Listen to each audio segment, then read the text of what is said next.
தியானம் என்பது ஒரு ஒரு தனி மனிதனுக்கும் என்னையும் உட்பட தான் யாருக்குமே தியானம் பண்ண தெரியாது. இதை நீங்கள் ஒத்துக்கணும். இது நிறைய பேருக்கு புரியலை. ட்ரை பண்ணிக்கிட்டே இருக்கிறோம். நம்ம ஒரு விஷயம் நல்லா ஞாபகம் வச்சுக்கோங்க. எனக்குள்ள நடந்ததை நான் சொன்னேன்.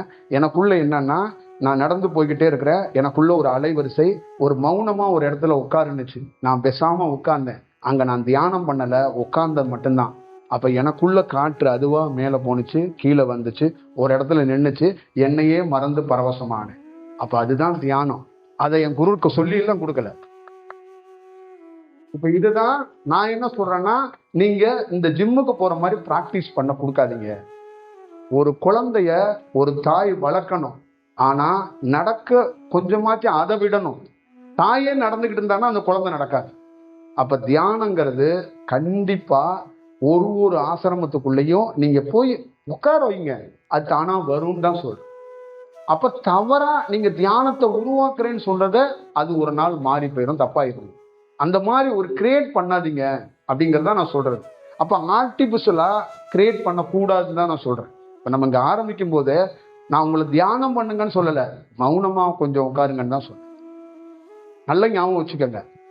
ஒரு மனிதனுக்குள்ள அந்த இயல்பாகவே ஒன்று நடக்கணும்னு நான் சொல்லிக்கிட்டே வரேன். அவ்வளவுதான் இதுக்குள்ள இருக்கு. மற்றபடி அந்த இயல்பு தன்மை மீறும் போது சில நரம்புகள் விழிக்குது, சில பரவசங்கள் ஆகுது, அங்க நம்ம சந்தோஷப்படுறோம். அதுவும் தவிர்க்கப்படணுங்கிறது தான் ஞானத்துக்கான விஷயம். அப்ப நம்ம சந்தோஷத்தை கூட நம்ம பெருசா அந்த இயல்பாகவே சந்தோஷம் கிடைக்கணும், ஏதோ ஒண்ணு கிரியேட் பண்ணி கிடைக்க கூடாதுன்னு நான் சொல்றேன். இதான்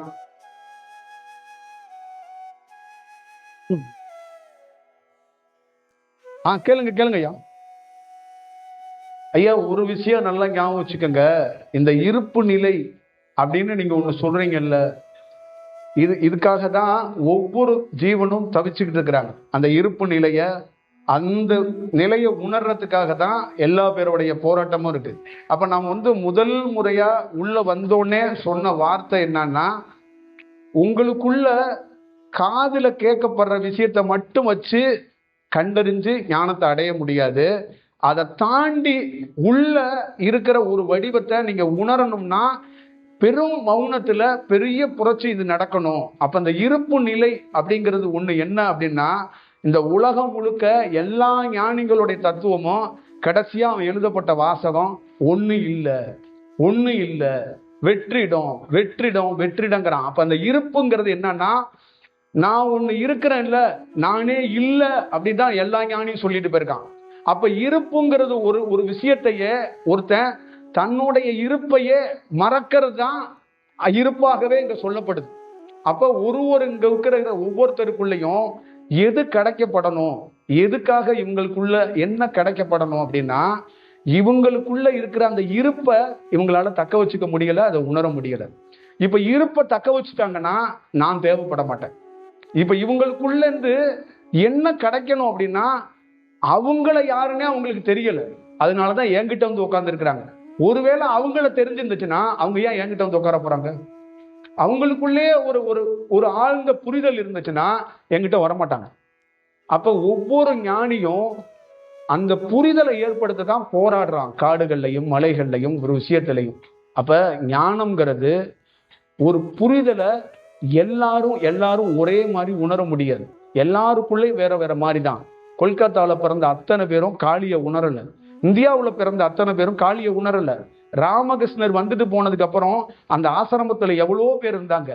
யாராவது ஒருத்தர் காளி தேவியை நான் பார்த்தேன்னு, ராமகிருஷ்ணர் மாதிரி நான் பார்த்தேன்னு சொல்லியிருக்கிறாங்களா? அப்ப அத்தனை பேருடைய ஸ்டேட்மெண்ட்டும் ராமகிருஷ்ணர் எந்த காளியை பார்த்தாரு, எங்களால பார்க்க முடியலன்னு சொல்லியிருக்கணும்ல. அப்ப அந்த இருப்பு நிலைய, உன்னுடைய வடிவம் வேற, அதோடைய வடிவம் வேற. அப்ப ஒவ்வொருத்தருக்குள்ளேயும் ஒரு இருப்பு நிலை என்பது வெவ்வேறு விதமாக வெவ்வேறு தன்மையா இருக்கு. 5 பஞ்சபூதங்களும் வெவ்வேறு விதமான தன்மைகள் தான். அந்த தன்மைகளை உணர்ந்து வேலை செய்யணுங்கிறது தான் ஒருவருடைய வடிவம். அதனால இங்க இருக்கிற எல்லாத்துக்குள்ளேயும் ஒரு இருப்பு நிலைய, அவனுடைய இருப்பை அவன் கண்டுபிடிச்சிட்டா அவன் இருக்கை பறிபோகாதுன்னு அர்த்தம். அவனுடைய அந்த வடிவத்தை கண்டுபிடிக்கலன்னா அவனுடைய இருக்கிற இடம் பறி போயிடும். அந்த இருக்கிற இடம் என்பது என்னன்னா தன்னுடைய பிறப்பு. அந்த இருப்புங்கிறது தான் ஏன் பிறந்தோம், தான் ஏன் இறக்குறோம், அதுதான் அந்த இருப்புக்கான விஷயம். அப்ப அடிநாதம் அடி செயல் எது அப்படின்னா அந்த இருப்பு நிலையை ஒருத்தர் அறியறது. அப்ப அந்த இருப்பு நிலையை அறியணும்னா அது நீண்ட நெடிய பிரயாணம் தேவைப்படும் அப்படிங்கிறது தான் அதோடைய வடிவம். ஒரே ஒரு விஷயம்தான் எல்லா பேருக்கும் புரிதலை ஏற்படுத்தக்கூடாது. சில ஆன்மா இன்னைக்கு புரியும், சில ஆன்மா நாளைக்கு தான் புரியும். புரியுதுங்களா? அப்ப நம்ம வீட்டிலேயே நம்ம குழந்தைகிட்ட எவ்வளவுதோ சொல்றோம், ஆனா காலையில போய் அது வண்டி எடுத்துட்டு போய் கீழே விழுந்துட்டு வந்துருச்சு. அப்ப தகப்பனு மேல அன்பு இருக்கு, பாசம் இருக்கு, அந்த வார்த்தையை உணர்றதுக்கு கொஞ்சம் டைம் எடுக்கும். சில ஆன்மாக்களுக்கு கொஞ்சம் டைம் எடுக்கும். நம்ம என்ன பண்ணோம்னா மாறிடுங்க, புரிஞ்சிருச்சா அப்படின்னு பிடிச்சி உடம்புல பிடிச்சி உழுக்க முடியாது. சிலதை விட்டுறணும், அது கொஞ்சம் டைம் எடுக்கும். 4 நாள் ஆகும், 5 நாள் ஆகும், அப்புறமா அது உணரும்.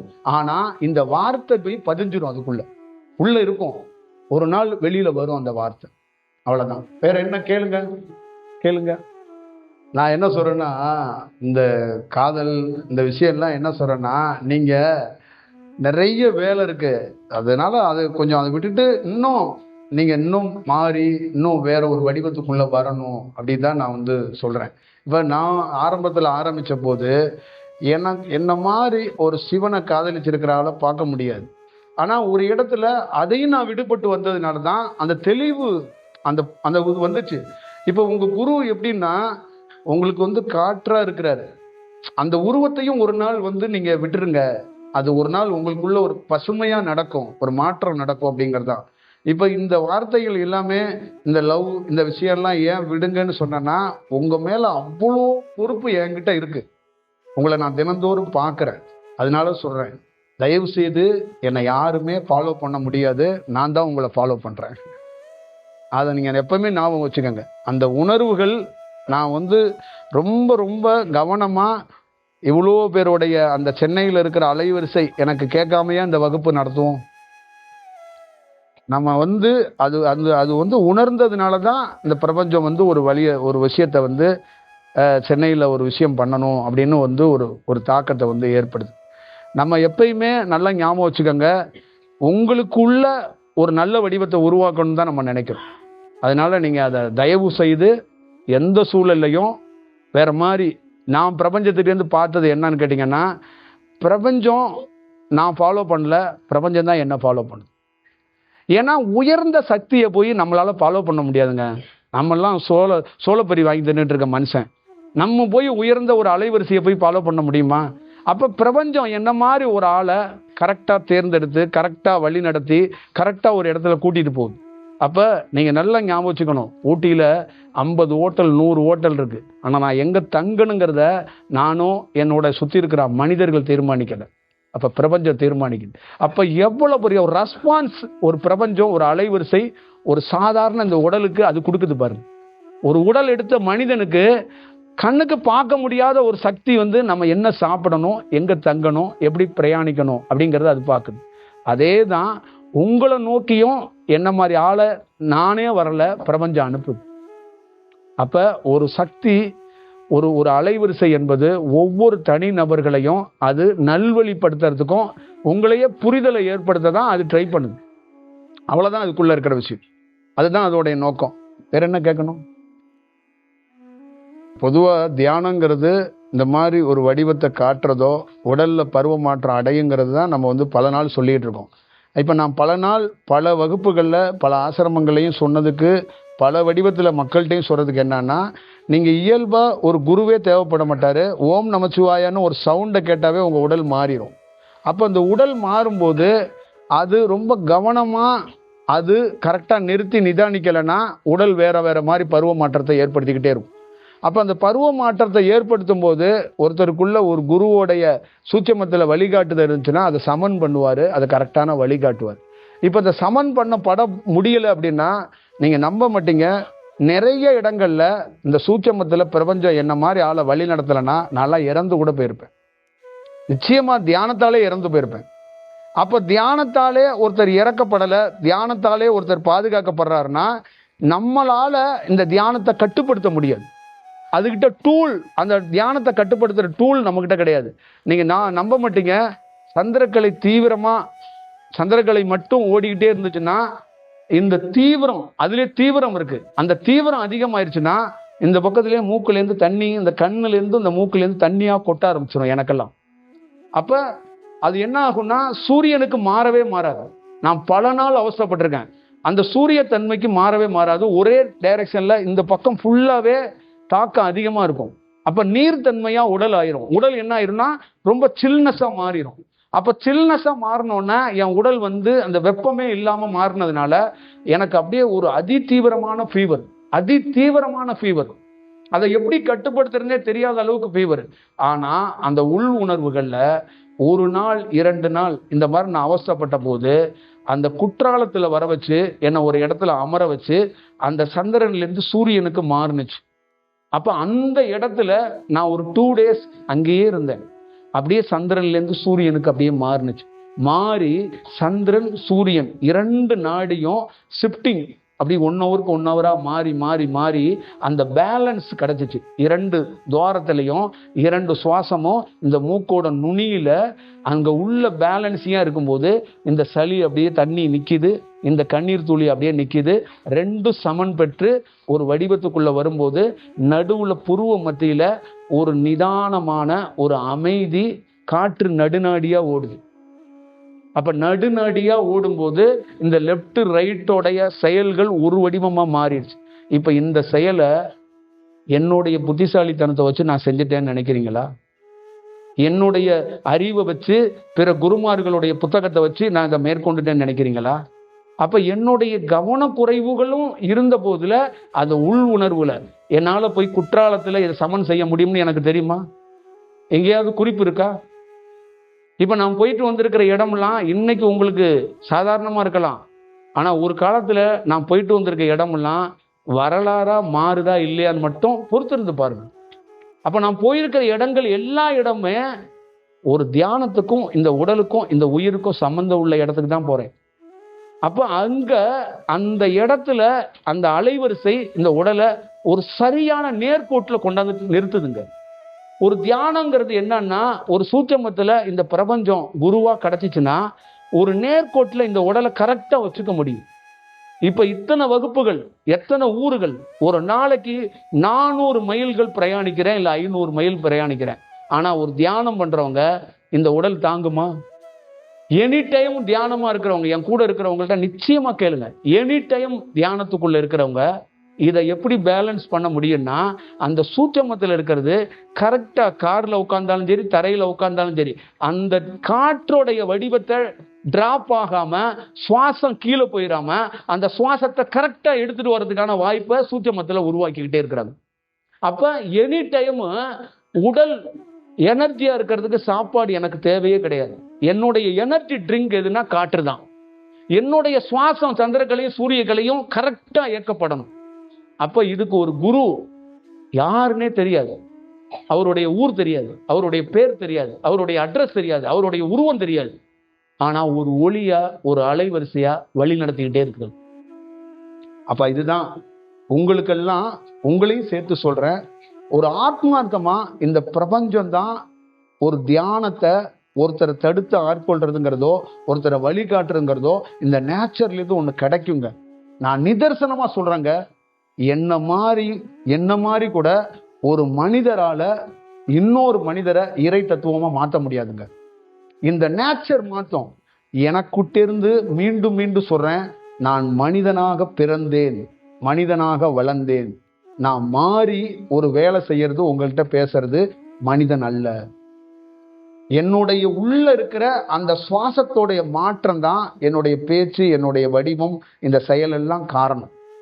அப்ப ஒவ்வொரு நாளும் ஒரு அலைவரிசையா இந்த பிரபஞ்சத்திலிருந்து வெவ்வேறு வடிவங்களை நான் பார்க்கிறேன், வெவ்வேறு வடிவங்களை உணர்றேன். அந்த வடிவத்திலிருந்து தான் பிற மக்கள்கிட்ட அவங்கள சமன் பண்றதுக்கோ அவங்கள ஒரு நல்ல பொசிஷனுக்கு எடுத்து வர்றதுக்கோ போராடுறேன். இப்போ உங்களை பொறுத்த அளவுக்கு நிச்சயமா நீங்க மௌனமா கொஞ்சம் கவனித்து இருங்க. அந்த உடலை எப்படி சமன்படுத்த முடியும், எப்படி பக்குவப்படுத்த முடியும்னு நம்ம பார்ப்போம். அந்த உடலை கொண்டு வர்றதுக்கு ஒரு வடிவம் புரியல. நான் என்ன சொல்றேன்னா, இந்த போஸ்ட் மாஸ்டர்கிட்ட போய் நான் சின்ன வயசுல எல்லாம் எனக்கு ஏதாவது பொங்கல் கார்டு வந்திருக்கிறா, எனக்கு ஏதாவது லெட்ரு வந்திருக்கிறா அப்படின்னு நான் கேட்பேன். அந்த மாதிரி சாமி ஆசீர்வாதம் கொடுத்துருங்க அப்படின்லாம் கேட்காதீங்க. ஏன்னு கேட்டிங்கன்னா இது கேட்டு வாங்குற இடம் இல்லை, இது கேட்குற விஷயம் இல்லை. ஒரு நல்ல ஞாபகம் வச்சுக்கோங்க, நீங்கள் வேலை செய்யுங்க, உங்களை தேடி ஒருத்தன் வருவாங்க, சத்தியமா வருவாங்க. நீங்க நம்ப மாட்டீங்க, சத்தியமா வருவாங்க, உண்மையிலே வருவாங்க, பிரம்மாண்டமான ஒருத்தன் வருவாங்க. நீங்க எல்லாம், நான் தான் வாழ்க்கையில சொல்றேங்க, நான் பார்த்துட்டேங்க.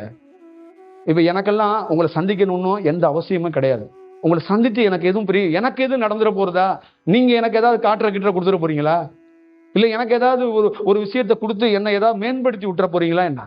ஆனா ஒரு விஷயம் என்னன்னா, எங்களை மாதிரி ஆளுங்க காடுகள்லையும் மலைகள்லையும் நாங்க பார்க்கிற தெய்வீக விஷயத்தை விட்டுட்டு, லயத்தை விட்டுட்டு, தன்மையை விட்டுட்டு, அமைதியை விட்டுட்டு, ஒரு ஆனந்தத்தை விட்டுட்டு உள்ள வர்றோம். ஒரு ஆனந்தம், இதுக்குள்ள ஆனந்தம் இல்ல, இதுக்குள்ள வேற. அப்ப அதை விட்டுட்டு வர்றோம், அதை விட்டுட்டு இங்க ஒரு வேலை செய்ய வர்றோம் அப்படின்னா அதோடைய நோக்கம் என்னன்னா, எல்லா உடலையும் எல்லா காற்றும் பயன்படுத்த முடியாது. இந்த நேரத்துல உன் உடலை தயார் பண்ணியிருக்கிறோம். இப்ப இந்த உடலுக்குள்ள பல்வேறு காற்று வரும் போகும். இப்ப இந்த உடலை வச்சுக்கிட்டு நாங்க பல்வேறுபட்ட உடல்களை சமன் பண்ணுவோம். பல்வேறுபட்ட உடல்களுக்கு தேவையான ஒரு விஷயத்தை உருவாக்குறதுக்கு வாய்ப்பை உருவாக்குவோங்கிறதா. நான் கிடையாது. புத்தர்லேருந்து இயேசுலேருந்து இங்க வரப்பட்ட அத்தனை ஞானியும் எதை கொடுத்தாங்கன்னா, மக்களுக்கு சமனான அந்த காற்று தன்மையை கொடுத்தாங்க. விவேகானந்தருக்கு ராமகிருஷ்ணர் வழங்கினது எது வழங்கினார்னா, சந்திரக்கலையும் சூரியக்கலையும் லெஃப்ட் ரைட்டு கரெக்டா இருக்கணும். உன்னுடைய விலாசம், உன்னுடைய தலையெழுத்து, உன்னுடைய சரியான விஷயம் எதுனா உன் சுவாசம் கரெக்டா இருக்கணும். அப்ப சுவாசத்தை கரெக்ட் பண்ணக்கூடிய யாருன்னா, சுவாசமாகவே எவன் இருக்கிறானோ அவன் தான் கரெக்ட் பண்ண முடியும். அப்ப சுவாசமாக ஓடுறதுக்கு முக்கியமான காரணம் இந்த பிரபஞ்சம் இருக்கும்போது, இங்க எத்தனையோ மனிதர்கள்ல அந்த சுவாசத்தை உங்களை அறியாமலே நான் கரெக்ட் பண்ண முடியும். இது தானா நடக்கும், இது தானா ஒரு செயல் வடிவம் இருக்கும். அப்ப ராமகிருஷ்ணருக்கும் விவேகானந்தருக்கும் சந்திப்பு என்ன நிகழ்ந்ததுன்னா, விவேகானந்தருடைய சுவாசம் ஒழுங்குபடுத்தப்பட்டது. அப்ப ஒழுங்குபடுத்தப்படும் போது என்னன்னா, குழப்பமோ கஷ்டமோ ப்ராப்ளமோ தாண்டி ராமகிருஷ்ணர் மாதிரி ஒரு உயர்ந்த குரு கிட்ட விவேகானந்தர் தாக்கு பிடிச்சு நின்னாரு. வறுமை அவர் துரத்துது, அம்மா துரத்துறாங்க, சமூகம் துரத்துது, படிப்பு துரத்துது. இதெல்லாம் தாண்டி ஒரு குரு கிட்ட ஒருத்தன் நிக்கிறான்னா, அவன் நம்பிக்கையில நிக்க மாட்டான், அவன் சுவாசம் ஒழுங்கா இருந்தா நிற்பான். நீங்க அத்தனை பேரும் ஒரு குரு கிட்ட நிற்பீங்கன்னா, உங்க சுவாசம் நல்லா இருந்தா நீங்க நிற்பீங்க. நம்பிக்கையிலெல்லாம் நிக்க முடியாது. நம்பிக்கையிலெல்லாம் நின்னா அது பேர் போதனைன்னு பேரு, ஒரு மோட்டிவான பேசுறதுன்னு பேரு. நம்பிக்கையெல்லாம் தியானத்துக்கு உதவாது. நான் தான் வந்தோடனே சொல்லிட்டேன், இன்னைக்கு நீங்க நம்புவீங்க, நாளைக்கு என்ன தூக்கி போட்டுருவீங்க. அப்ப நம்பிக்கை அடிப்படையில ஒரு குரு நீங்களும் பயணிக்கவே முடியாது, சுவாசம்தான். அப்ப என்னக்குள்ள இவ்வளோ பேர் தேடுறதுக்கு முக்கியமான காரணம், என் குரலை கேட்டாவோ அவங்க தியானத்திலையோ காற்றுல ஏதோ ஒரு மாற்றத்தை பார்க்குறாங்க, அதுதான். இல்லைன்னா பெரிய பெரிய தலைவர்கள், பெரிய பெரிய ஞானிகள்லாம் நீங்கள்லாம் பார்த்தாளுங்க, என்ன மாதிரி ஆள்லாம் தூக்கி எறிஞ்சிட்டு போயிட்டே இருப்பீங்க. என்கிட்டலாம் என்னங்க இருக்கு? நான் என்ன பெரிய பயங்கரமான நாலேஜ் உள்ள பர்சனா? இல்லை பெரிய நான் என்ன மொழி அப்படியே பிரகடனப்படுத்தி பேசுகிற ஆளா? என்ன இருக்கு சொல்லுங்க? ஒரே ஒரு குச்சியை வச்சுக்கிட்டு சின்ன ஒன்று 2 துணியை சுற்றிக்கிட்டு அலையிறேன். என்கிட்டலாம் என்ன இருக்கு நீங்களே சொல்லுங்க. ஒன்றும் கிடையாது. அப்போ ஒரே விஷயம், உங்களுக்கும் எனக்கு இருக்கிற பந்தம், உங்களுக்கும் எனக்கு இருக்கிற உறவு காற்று தான். என்னை ஒரு வெகு சிலர் நோக்கிறதுக்கோ என்னை பார்க்கறதுக்கோ கொஞ்ச நாளாவது என் கூட இருக்கிறதுக்கு காரணம் அவங்களுடைய காற்று தன்மை தான் என்கிட்ட அழைச்சிட்டு வருது. நான் ஒரு மலர், நீங்க ஒரு பட்டாம்பூச்சி, என்கிட்ட உட்காந்து பசியாறிட்டு போறீங்க, அவ்வளவுதான் விஷயம். இப்ப சோறு போடுவாங்க இலை போட்டு, அது கிடையாது. நான் அதுக்கு முன்னாடியே உங்களுக்கு சோறு போட்டுருவேன், அவ்வளவுதான் விஷயம். இப்ப நான் என்னன்னா, கர்நாடகா காவிரி கரைகள் அந்த மாதிரி பகுதிகள்லாம் போயிட்டு இந்த மலரை புதுப்பித்து கொண்டாந்து வச்சிருக்கேன். நிறைய பட்டாம்பூச்சிகள் வந்து உட்காரும். இப்ப நான் என்ன சொல்றேன், உங்க காலடிக்கிட்ட, நீங்க என் காலடிக்கிட்ட உட்காரல, உங்க காலடிக்கிட்ட மலராக நான் உட்கார்ந்துக்கிறேன். நீங்க பட்டாம்பூச்சியாக இந்த மலர் மேல அமர்ந்து உங்களுக்கு தேவையானதை எடுத்துட்டு போங்க. நான் வருத்தப்படுறது, நான் அழுகிறது, நான் ஃபீல் பண்றதெல்லாம் ஒரே விஷயம்தான். என்கிட்ட ஒண்ணு இருக்கு, அதை எடுக்க முடியல இந்த பட்டாம்பூச்சிகளால. கொஞ்சோண்டு இப்படி துருவி கொஞ்சோண்டு அந்த பூவை நோண்டி பார்த்துட்டு ஓடி போயிருங்க. இதான் நான் வருத்தப்படுறேன். இப்ப கொடுக்க தான் வந்திருக்கேன் நான். அதை வாங்கறதுக்கு ஒரு விஷயம் வேணும்னு தானே தவிக்கிறோம். வேற என்ன நாம தவிக்கிறோம்? வேற என்ன நான் உங்ககிட்ட இருந்து வேற என்ன? இப்ப எதுக்காக வந்திருக்கிறோம்? நம்ம ஒரு எனர்ஜிய இந்த மக்களுக்கு கொடுக்கணும். மக்களுக்கு என்ன தேவை? நீ நல்ல ஹெல்த்தா இருந்தனா நீ 10 பேத்துக்கு சோறு போடுவிய. நான் என்ன உனக்கு 500 ரூபாய் காசு கொடுக்கறது? நீ சோறு போடுவ 10 பேத்துக்கு. 10 பேத்த நீ வாழ வச்சுட்டு போயிருவ. நீ பலமா இருக்கணும், நீ ஸ்ட்ரென்த்தா இருக்கணும். அப்ப உனக்கு சரியா காற்று கிடைச்சா உன்னுடைய உறுப்பு அனைத்தும் சீரா இயங்கும். அப்போ உன் உடல் சீரா இருக்கும். அப்போ உன் எண்ணங்கள் சீரா இருக்கும். அப்போ உன் சிந்தனைகள் சீரா இருக்கும். அப்போ உன் கண்களோ உன் கைகளோ மிக நிதானமாக செயல்படும். இதுதான் விஷயம். இப்ப என்கிட்ட நிதானங்கிறது ஒண்ணு இருக்கிறது, என்னுடைய காற்று தான். அந்த காற்று சீரா ஓடும்போது என் மனம் அப்படி இப்படி அலைப்பாயல, அப்படியே நிதானமா நிக்குது. அதுதான் விஷயம். நீங்க தயவு கூர்ந்து இங்க இருக்கிற எல்லா பேருக்குள்ளயும் என்னென்ன மாதிரி இருந்தா கூட அதை சமன் செய்ய முடியும். ஆனா அதை காத்திருக்கணும், அதை மிக நுட்பமா பண்ணணும். அப்ப பல்வேறுபட்ட இடங்கள்ல நீங்க போய் தியானம் பண்ணி உங்க உடலுக்குள்ள ஏதோ ஒரு உபாமை வந்துருது. ஒண்ணு. ரெண்டாவது, நீங்க தனிச்சே தியானம் பண்ணி உடலுக்குள்ள உபாமை வந்துருது. ஆனா என்ன மாதிரி ஆள் உங்ககிட்ட சொல்றது, தியானத்துல உடல் வலி, உடல் ப்ராப்ளம் வர்றது சகஜம், உடல் துன்பப்படுறது சகஜம். நல்லா ஞாபகம் வச்சுக்கோங்க. மனிதனா பிறந்தவனுக்கு நோய் வல்லன்னா தான் வருத்தப்படணும். ஏன்னா இந்த உடல் பல்வேறுபட்ட அந்த சூழல்களை கடக்குது. அப்ப இந்த உடலுக்கு என்னன்னா, உடல்ல இருக்கிற நரம்புகள், எலும்புகள், தோள்கள் எல்லாமே ஒரு இடத்துல தேயும். ஒரு இடத்துல பல நாள் 5 வயசுல இருந்து 40 வயசு வரைக்கும் நீங்க இந்த உடலை வச்சுக்கிட்டு எல்லா வேலையோ செய்றீங்க. அப்ப உங்க உடலுக்குள்ள பல்வேறுபட்ட மாற்றங்கள் நடக்கும். அப்ப இந்த உடலை சமன் செய்ய முடியாம அப்ப என்ன பண்றோம்னா, நம்ம மருத்துவமனையில போய் அந்த உடலை சமன் செஞ்சுக்கிறோம். அதே மாதிரிதான் ஒரு குரு என்ன சொல்றாருன்னா, இயல்பாகவே சுவாசம் சரியா இருந்துச்சுன்னா இந்த உறுப்பும் சரி, அந்த எலும்பு மண்டலமும் சரி, அந்த நரம்பு மண்டலமும் சரி தெளிவடைய வாய்ப்பு இருக்குங்கிறாங்க. அப்ப ஒரு குரு கிட்ட இருந்து நீங்க பெற வேண்டியது, கிடைக்க வேண்டியது என்னன்னா, எவ்வளவு பெரிய துன்பத்துக்கும் துயரத்துக்கும் உங்கள்கிட்ட இருக்கிற காற்று வசப்படுத்தணும், கரெக்ட் பண்ணணும். இதுதான் ரொம்ப முக்கியம். அப்ப ஒருத்தர்கிட்ட இன்னொருத்தரை இப்ப நாங்க பார்க்கும்போது உங்களை அறியாமலேயே உங்க காற்று தன்மை மாறும். இது சேலஞ்சிங்கா நான் சொல்றேன், இது சவாலா சொல்றேன். அப்ப இதோடைய தன்மையினாலதான் உங்களை மாதிரி ஆளுகளை நம்ம சந்திக்கிறோம். அது பலப்படும், அது கொஞ்சம் கொஞ்சமா மாறும். அதனால உடல் உபாமையா இருக்கிறதுனால நீங்க கலக்கம் அடையாதீங்க. அது கொஞ்சம் கொஞ்சமா அது இயல்பு தன்மைக்கு மாறும். ஆனா இந்த மாதிரி உடல் உபாமையா இருக்கும்போது மீண்டும் மீண்டும் தியானம் பண்ணி உடலை கஷ்டப்படுத்தாங்க. அப்ப தியானத்துல கொஞ்சம் பிரேக் விட்டு அந்த உடலை சரி செஞ்சுக்கிட்டு தியானம் பண்ணுங்க. அப்ப மீண்டும் மீண்டும் உடல் பலவீனமா ஆகும்போது கவனமா இருக்கணும். அதான் நான் உங்ககிட்ட பல நாள் சொல்றது. அப்ப உடல் பலவீனமா இருக்கும்போது நீங்க கொஞ்சம் உடலை விட்டுறாதீங்க, உடலை பார்த்துக்கங்க. தியானம் பண்ணணுங்கிற நோக்கம் இருக்கிற எல்லா பேத்துக்கிட்டையும் தியானத்துல வெறி இருக்கணுமோ அப்படின்னு சொல்றவங்க எல்லாருக்குள்ளேயும் வெறி இருக்கணும்னு நீங்க சொல்றீங்க.